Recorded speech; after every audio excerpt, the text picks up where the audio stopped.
KD news के इस bulletin में आप सभी का स्वागत, वंदन, अभिनंदन। आइए नजर डालते हैं आज की बड़ी विधानसभा के चुनाव होने हैं। खबर आ रही है हटा से, जहां पर पूर्व मुख्यमंत्री दिग्विजय सिंह के आगमन पर जिला कांग्रेस कमेटी के तत्वाधान में हटा में प्रेस वार्ता का आयोजन किया गया, जिसमें पूर्व मुख्यमंत्री दिग्विजय सिंह द्वारा क्या कहा गया, आइए सुनते हैं उन्हीं की जुबानी। मिल गया खास रिपोर्ट केडी न्यूज। लेकिन भाजपा के धन बल ने कुछ बेईमान हमारे विधायकों को खरीद लिया,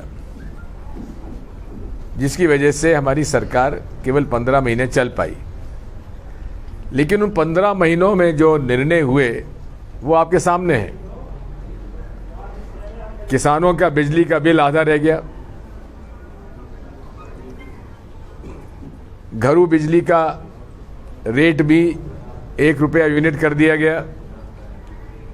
गरीबों को तो फायदा हुआ, लेकिन मध्यम वर्गीय परिवारों को भी उसका लाभ हुआ, जिसकी वजह से जिनके 2-2, 4-4 हजार रुपए का बिल आता था, घटकर 200, 300, 400 रुपए का बिल हो गया। किसानों का कर्जा माफ होना शुरू हो गया। कमलनाथ जी ने रिजर्व बैंक ऑफ इंडिया से बातचीत करके और जो कभी होता नहीं था, जो कि सेटलमेंट होता है बड़े बड़े कर्जों में, हजारों करोड़, सैकड़ों करोड़ के, किसानों के कर्जे में कभी सेटलमेंट नहीं होता था कि इतना पटा दीजिए, बाकी दंड ब्याज आदि जो है वो माफ हो जाएगा। ये पहली बार देश में कमलनाथ जी के प्रयासों से हुआ और कर्जा माफ होने लगा। 50,000 तक के कर्जे माफ हुए, 1 लाख के कर्जे भी माफ होने लगे थे। इसी बीच में सरकार गिर गई और जो ऋण मुक्ति की प्रक्रिया शुरू हो गई थी किसानों की, वो रुक गई। भारतीय जनता पार्टी के नेता आज भी गांव में जाकर ये दुष्प्रचार करते हैं कि कर्जा माफ नहीं हुआ, जबकि स्वयं मुख्यमंत्री जी शिवराज सिंह जी के गांव में उनके रिश्तेदारों के कर्जे माफ हुए हैं। उसकी जानकारी हमने प्रस्तुत कर दी। जो गरीबों को पेंशन 300 रुपये माहवार मेरे समय मिलती थी, भारतीय जनता पार्टी की सरकार ने 1 रुपया भी उसमें नहीं बढ़ाया। हमने वादा किया था 1,000 रुपये माहवार करेंगे, उसको बढ़ाकर हमने तत्काल 300 का 600 डबल कर दिया। इसके बाद कमलनाथ जी ने वादा किया था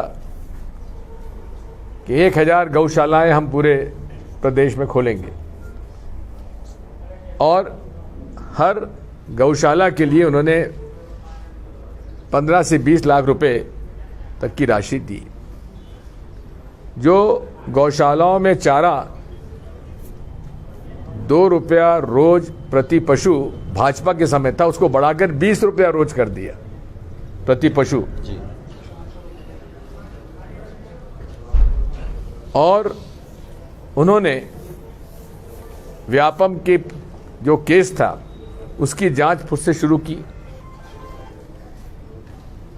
भाजपा के सरकार में उन्हीं के एटीएस ने पाकिस्तान के लिए जासूसी करते हुए भाजपा के आईटी सेल अध्यक्ष भोपाल के और बजरंग दल के सतना के अध्यक्ष, आईटी सेल के अध्यक्ष का नाम था ध्रुव सक्सेना और सतना के बजरंग दल के अध्यक्ष का नाम था बलराम सिंह। लगभग 20 लोग भारतीय जनता पार्टी बजरंग दल के लोग पाकिस्तान की आईएसआई की एजेंसी के लिए पैसा लेकर जासूसी करते पकड़े गए। लेकिन शिवराज सिंह चौहान जी ने, जो अपने आप को राष्ट्रभक्त कहते हैं, उन पर राष्ट्रद्रोह का मुकदमा दायर क्यों नहीं किया, हम पूछना चाहते हैं। नेशनल सिक्योरिटी एक्ट क्यों नहीं लगाया गया? हाई कोर्ट में जमानत कैसे होने दी, सुप्रीम कोर्ट में अपील क्यों नहीं की? ये मेरे उनसे प्रश्न है जिसका उत्तर वो नहीं देते। मेरे ऊपर एक बयान दे दिया कि दिग्विजय सिंह राष्ट्रद्रोही है। मैंने अपने आप को प्रस्तुत कर दिया थाने में कि बताइए मेरे ऊपर कोई राष्ट्रद्रोह का प्रकरण हो तो मुझे गिरफ्तार करिए। तो लिखित रूप में पुलिस अधिकारी ने हमसे कहा कि आपके ऊपर कोई भी मुकदमा राष्ट्रद्रोह का या और कोई मुकदमा हमारे यहाँ नहीं है। इस पर मानहानि का दावा कहाँ हुआ? सूरत में। बयान दिया हुआ था कर्नाटक में। अब वो मुकदमा दायर हुआ 2019 में। जिन्होंने मुकदमा दायर किया उन्होंने हाई कोर्ट में उसकी सुनवाई पर रोक लगवा ली। हाई कोर्ट से स्टे हो गया और हाई कोर्ट से स्टे हो गया और 3 साल तक स्टे रहा और ज्यादा साल, मैं समझता हूं 4-5 साल तक। लेकिन 7 फरवरी 2023 के राहुल गांधी जी के भाषण के बाद, जिसमें उन्होंने मोदी जी से अडानी कंपनी के प्रश्न पूछे थे, उस पिटिशनर ने हाई कोर्ट में जाके कहा कि हमारी सुनवाई पर रोक जो लगी उसको हटा दी जाए। अब मैं चाहता हूं सुनवाई होना चाहिए। उसके पहले एक जज साहब वहां नियुक्त कर दिए गए और सुनवाई 27 फरवरी से चालू हुई और 23 मार्च को फैसला हो गया। और भारत के इतिहास में मानहानि के दावे में मैक्सिमम पनिशमेंट होती है 2 साल। 2 साल की सजा सुना दी गई। अब 2 साल की सजा क्यों सुनाई? क्योंकि एक सुप्रीम कोर्ट के ऑर्डर में यह है कि यदि किसी को 2 साल की सजा हो जाती है तो उसकी विधानसभा, लोकसभा, राज्यसभा की सदस्यता समाप्त हो जाती है। तो टारगेट था राहुल गांधी जी की सदस्यता समाप्त करने का और बहाना बना मानहानि दावा। और फिर एक नई बात शुरू कर दी, ओबीसी का अपमान हुआ है। अरे मोदी कोई जात होती है? रूसी मोदी, पीलू मोदी पारसी, ललित मोदी मारवाड़ी, नीरव मोदी जैन। अब आप बताइए ये कहां से ओबीसी? और एक भी ओबीसी देश में, एक भी ओबीसी भारत का पैसे का को की गड़बड़ करके देश से भागा, उसमें एक भी ओबीसी हो तो बताइए, एक भी ओबीसी बता दीजिए। ओबीसी को बदनाम करने की नीयत से सब ये काम किया गया है। ये आजकल बड़े ओबीसी के समर्थक बनते हैं, लेकिन 1950 में आरक्षण का विरोध किसने किया? आरएसएस ने किया। गुरु गोलवलकर जी ने इसका विरोध किया। संविधान जलाया गया, तिरंगा झंडा जलाया गया। मंडल कमीशन लागू हुआ तो पिछड़ा वर्ग के आरक्षण का सबसे ज्यादा विरोध किसने किया? भाजपा ने किया। अब ओबीसी की अब बात करते हैं। मैं पूछना चाहता हूं, मध्य प्रदेश में ओबीसी के बारे में पहला कमीशन, रामजी महाजन कमीशन, किसने स्थापित किया? अर्जुन सिंह जी ने स्थापित किया। आरक्षण पहले किसने दिया? कांग्रेस सरकार जब मैं मुख्यमंत्री था तब दिया गया। 27% आरक्षण पंचायत और नगर पालिका निगम ने किसने दिया? कांग्रेस ने दिया। इन्होंने कौन सा काम किया? ओबीसी के लिए कौन सा काम किया? केवल उनको गुमराह करके उनका शोषण किया है। मैं ये भी पूछना चाहता हूं, आज एससी एसटी के, ओबीसी के लगभग 1.5 लाख पद खाली हैं, शासकीय पद, बैकलॉग। उनकी भर्ती क्यों नहीं हो रही है? आउटसोर्सिंग क्यों हो रही है? एससी एसटी के बैकलॉग की भर्ती क्यों नहीं हो रही है? अभी इन्होंने पैसा को लागू करने के लिए कुछ पद निकाले और उसमें उन्होंने आवेदन बुलाए। उसमें योग्य आदिवासी बच्चों की नियुक्ति नहीं हुई, इंटरव्यू नहीं हुआ, लिखित परीक्षा नहीं हुई, और कुछ अपने वो लोग जो कि उनके प्रभाव में हैं उन आदिवासियों की नियुक्ति कर दी कि इसमें 3rd डिवीजन है, फेलियर है, उनकी नियुक्ति कर दी गई। ये केवल अपनी विचारधारा को लोगों को ही रखना चाहते हैं और पूरी तरह से संवैधानिक संस्थाओं का हनन किया जा रहा है। कभी आप सोच सकते हैं कि देश का विधि मंत्री, कानून मंत्री आरोप लगाता है कि कुछ सेवानिवृत्त सुप्रीम कोर्ट के जज एंटी नेशनल हैं। एंटी नेशनल मतलब राष्ट्र विरोधी हैं। क्या ये जुडिशरी का अपमान नहीं है? दिए जाएंगे जो हमने कांग्रेस कार्यकाल में दिए गए थे।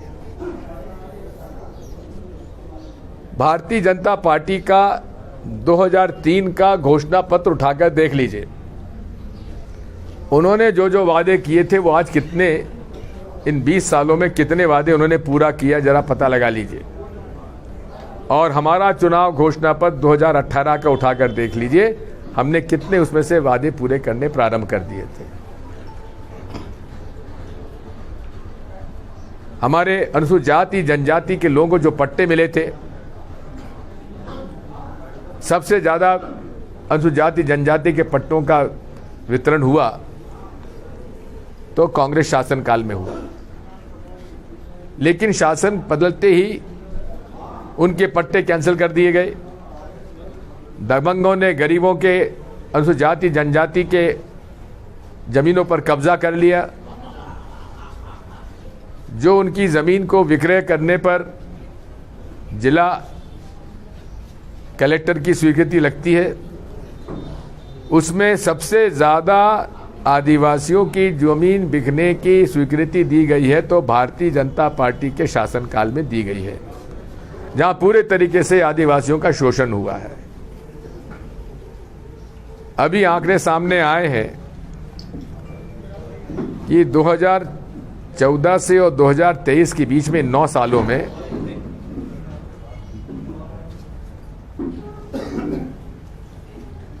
गरीब और गरीब हो गया और कुछ चंद अति अमीर और अमीर हो गए।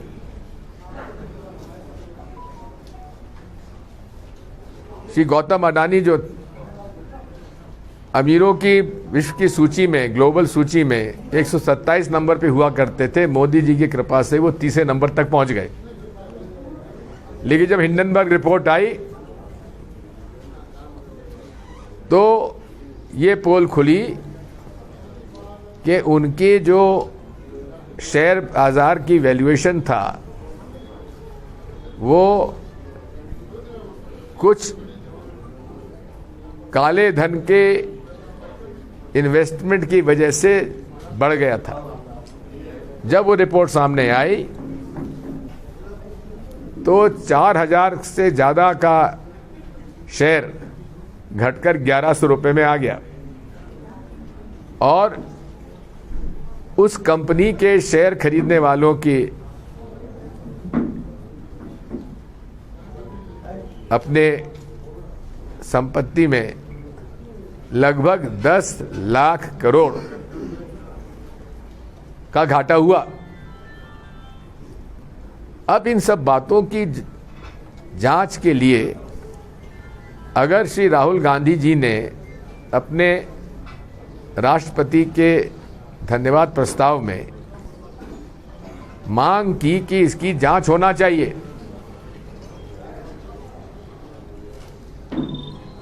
उन देशों में जहां टैक्स नहीं लगता है, कंपनी रजिस्टर हुई है जिन्हें शेल कंपनी कहा जाता है, और वहां ऐसी कंपनियों ने इस औद्योगिक घराने के हजारों करोड़ की पूंजी लगाई है, जिनके कंपनी में एक भी कर्मचारी नहीं है। अब आप समझ सकते हो कि ऐसी कंपनी कौन होगी जिसमें एक भी कर्मचारी ना हो और 9,000 करोड़ की पूंजी वो लगा रहा है अडानी कंपनी में। राहुल जी ने यही तो पूछा, भाई ये पैसा किसका है? लेकिन मोदी जी से जब ये प्रश्न पूछा गया तो उन्होंने उसका उत्तर देने के बजाय जो सदन की कार्रवाई में उनका भाषण था राहुल गांधी जी का, वही उन्होंने विलोपित कर दिया और एक 3 साल पुराना प्रकरण उन्होंने बयान दिया था। एक 2019 के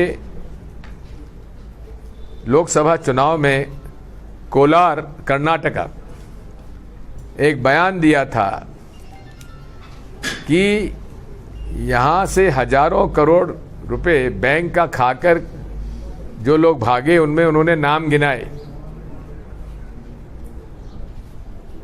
नीरव मोदी, ललित मोदी, विजय माल्या। और फिर उन्होंने कहा कि क्या कारण है कि जितने ये भगोड़े चोर हैं वो सब मोदी क्यों हैं? वैधानिक संस्थाओं का हनन किया जा रहा है। कभी आप सोच सकते हैं कि देश का विधि मंत्री, कानून मंत्री आरोप लगाता है कि कुछ सेवानिवृत्त सुप्रीम कोर्ट के जज एंटी नेशनल हैं। एंटी नेशनल मतलब राष्ट्र विरोधी हैं। क्या ये जुडिशरी का अपमान नहीं है? हम इन सब चीजों का विरोध करते हैं।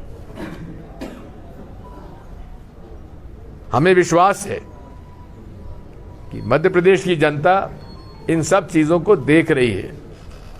हमारे कांग्रेस के कार्यकर्ताओं को सताया जा रहा है। अब ये राजा पटेरिया मेरे बगल में बैठे हैं, इन्होंने इतना बार कहा था कि इनके राजनीतिक जो इन्होंने रास्ता अपनाया है, यदि अगर हमने 2024 में इनको नहीं हटाया या इनकी राजनीतिक हत्या नहीं की, यही कहा ना राजा जी, तो संविधान में संविधान और तो इसमें इनको इसमें कर दिया कि इन्होंने नरेंद्र मोदी जी की हत्या की बात करी है। अरे क्या कितना झूठ आप बोलते हैं। राजा पटेरिया जो बेचारे मक्खी नहीं मारी उन्होंने जीवन में, वो हत्या करने काहे को जाएंगे? ऐसे नहीं है, अनेक पूरे प्रदेश में, हाँ, इनके ऊपर भी केस लगा दिया। बात वही है, पूरे देश में झूठे प्रकरण बनाए जा रहे हैं। मैं कल गढ़ाकोटा में था। गढ़ाकोटा में कई हमारे कुर्मी नेताओं पर, दलितों पर, लोधी नेताओं पर पूरे तरीके से झूठे प्रकरण बनाए गए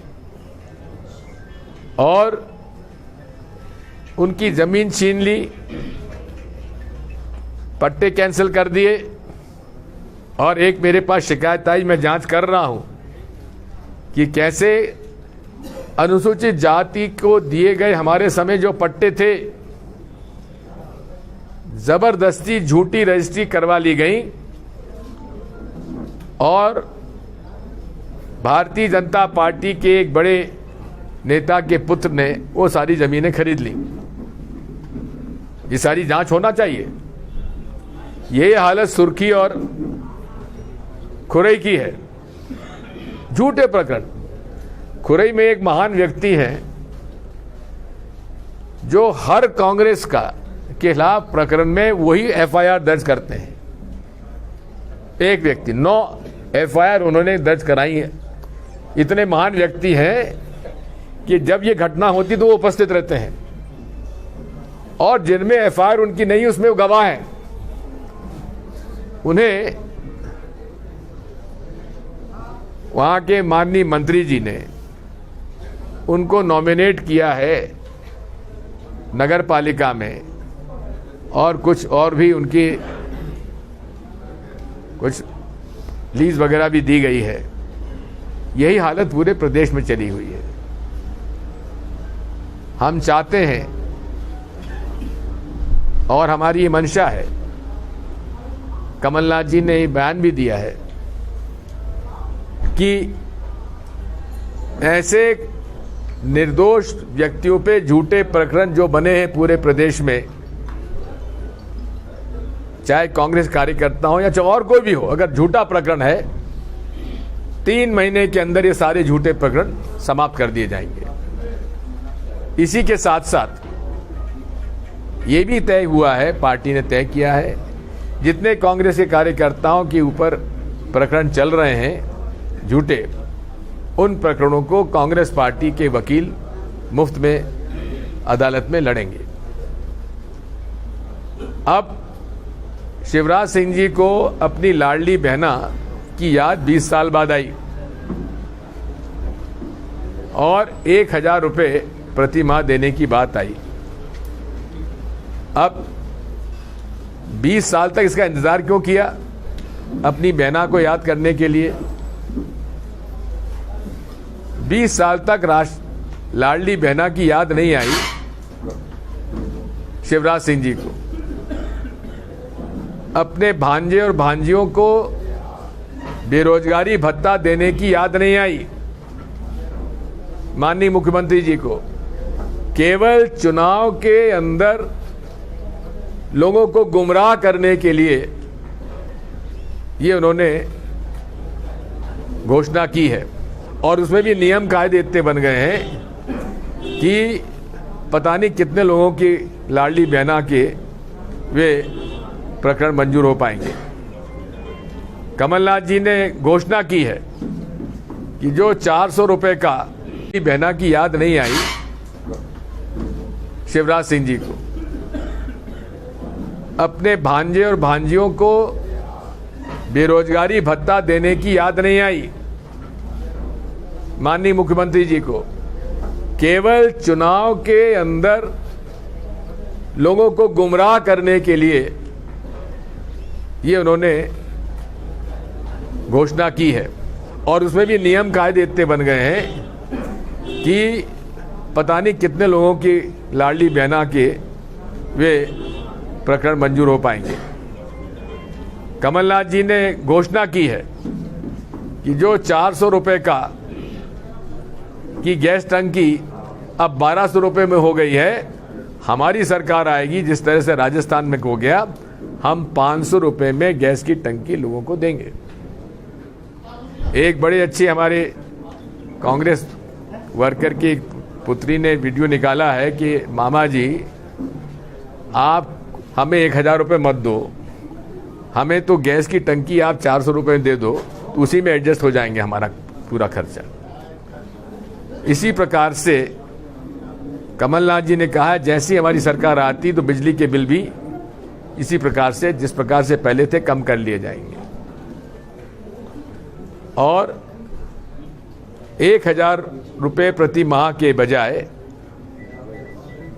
1500 रुपये जिस तरह से हिमाचल प्रदेश में दिए जा रहे हैं वो दिए जाएंगे। और सबसे महत्वपूर्ण घोषणा उन्होंने ये की है कि यहाँ शासकीय निवृत्त अधिकारी कर्मचारियों को जो पुरानी पेंशन रेट थी वही पुरानी पेंशन फिर से दी जाएगी। ये सारी बातें हम लोगों ने आपके सामने प्रस्तुत की हैं। कोई प्रश्न पूछना तो पूछ लीजिए।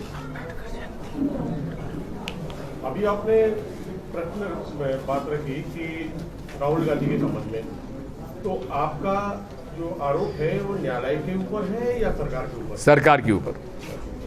और कहा जाता है कि अधिवक्ताओं की बड़ी फौज कांग्रेस के साथ है, तो क्या विशेष रूप से बढ़िया तरीके से तर्क रखने में कहीं हम विफल हुए हैं? कोई तर्क सुनने वाला हो तो तर्क सुना दें। यूपी में उमेश पाल हत्याकांड में फरार कर रहे असद और गुलाम को यूपी एसटीएफ ने ढेर कर दिया है। असदुद्दीन ओवैसी कह रहे हैं कि मजहब देखकर बीजेपी एनकाउंटर करा रही है, इस पर आप क्या? देखिए, ओवैसी सबसे बड़े हिमायती हैं, भारतीय जनता पार्टी के समर्थक हैं। वो वही बात करते हैं जो भारतीय जनता पार्टी को सूट करती है। कल मुझसे प्रश्न पूछा गया तो मैंने कहा जो जैसा करेगा वैसा भरेगा। क्या मध्य प्रदेश में हिंदुत्व का मामला गरमाएगा आने वाले विधानसभा चुनाव में? हिंदुत्व का पहले परिभाषा समझाइए, हिंदुत्व क्या होता है? हिंदुत्व मेरे अनुसार यह है कि एक हिंदुओं को जोड़ने का संगठन, और संगठन हिंदुत्व संगठन नहीं है, हिंदुत्व संगठन नहीं है। अब समझाइए हिंदुत्व शब्द है क्या और कहां से आया? कोई आपको हमारे पुराण, उपनिषद, वेद में कहीं हिंदुत्व शब्द आया है? नहीं आया। पहली बार सावरकर जी ने इसका उपयोग किया था सन 30-32 में, और उसी में उन्होंने कह दिया था कि इसका धर्म से कोई लेना देना नहीं है।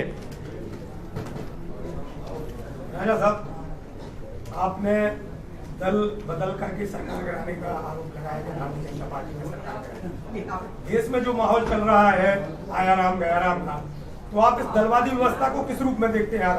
मैं तो चाहूंगा कि केंद्र में सरकार हमारी बनती है तो हमें दल बदलू कानून को और सख्त करना पड़ेगा। जो भी निर्वाचित व्यक्ति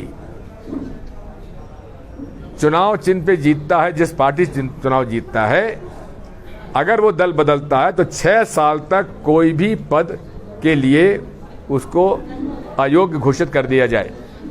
ना वो चुनाव लड़ सकता, ना कोई पद पा सकता। बुंदेलखंड में आप संगठन की कसावट के लिए निकले हैं। आप खटाव विधानसभा बैठे हैं, लगातार यहाँ से भाजपा का जो विधायक जीतता हुआ आ रहा है। इसके पहले भी आपको 2018 में अलग में संगठन की कसावट की जिम्मेदारी दी थी। इस बार उम्मीदवार का चयन किस आधार पर किया जाएगा? पिछली बार जो है बाहरी प्रत्याशी को टिकट दिया था, इस कारण से कांग्रेस को मुंह खानी पड़ी। वो कहाँ गया? वो भी में चला गया। इस बार आप ही ने किया था, टिकट तो आपने किया। मैं तो भाई उसमें सिंधिया जी हमारे साथ थे कि नहीं थे? हैं? ये तो माना जा रहा है कि बुंदेलखंड में सिंधिया में जो है एक कसमकस करता है। अब ये फाइट चल रही है कि दिग्विजय सिंह कितना आगे निकल पाएंगे। दिग्विजय सिंह तो कार्यकर्ता था और रहेगा। जनता ने 2018 में आपको सत्ता में बढ़ाया, उसके बाद आप ही के संगठन के लोग छोड़ के चले गए।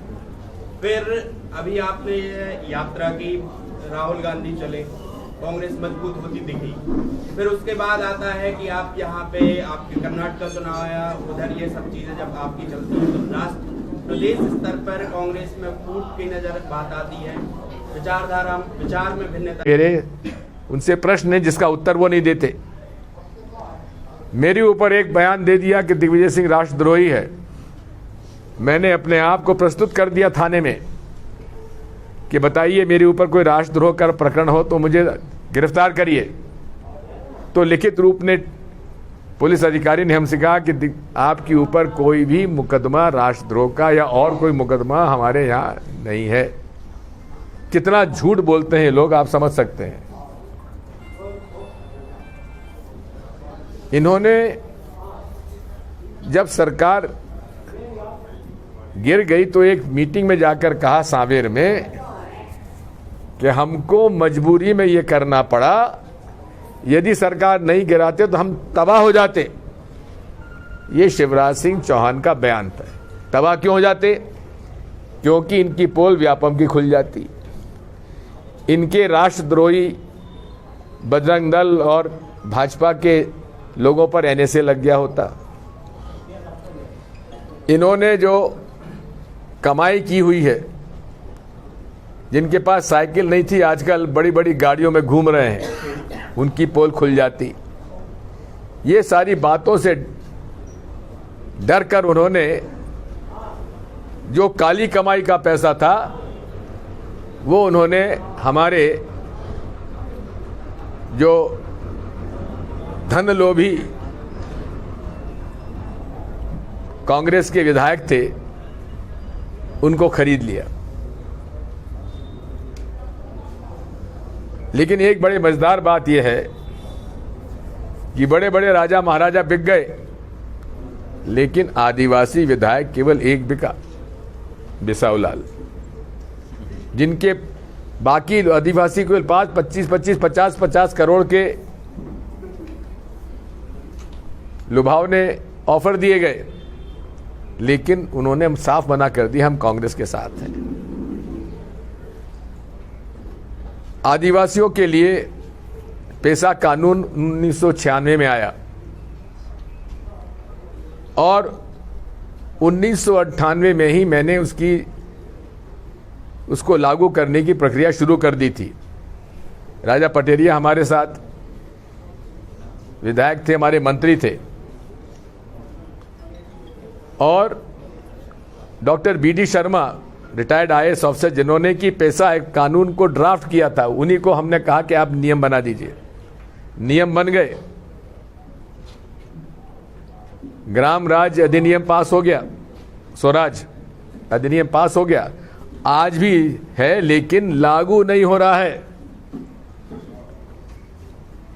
क्योंकि ये लोग पूरे पंचायत राज को ध्वस्त किए हुए हैं। हमारे शासनकाल में पंचायतों को अधिकार था, जनपद सदस्य और जिला परिषद को अधिकार था, नगर पंचायत, नगर पालिका, नगर निगम को अधिकार था। नियुक्तियां की, लाखों नियुक्तियां की हैं।